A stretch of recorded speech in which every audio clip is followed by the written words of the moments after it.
સૌ પ્રથમ તો સૌ નગરજનોને મારા નમસ્કાર.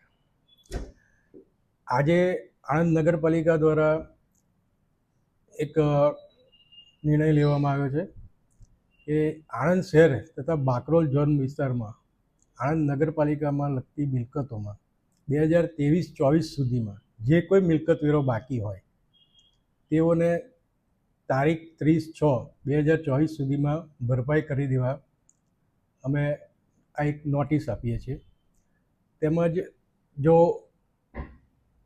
ત્યાં સુધી નહીં ભરે તો 1/7/2024થી તેઓનું પાણીનું કનેક્શન તથા ગટરનું કનેક્શન આણંદ નગરપાલિકા દ્વારા કટ કરવામાં આવશે. તેમજ નિયમોનુસારની કાર્યવાહી પણ આગળ કરવામાં આવશે, જેમ કે સીલ મારવામાં આવશે અને એમાં નિયમોમાં જે કંઈ આવતું હશે તે કરવામાં આવશે. તો બાકી પડતા મિલકતદારોને મારી નમ્ર અપીલ છે કે આ મહિનામાં તુરંત આ જે કંઈ બાકી રકમ પડતી હોય તે ભરી જાય. આભાર. જય હિન્દ. વંદે માતરમ.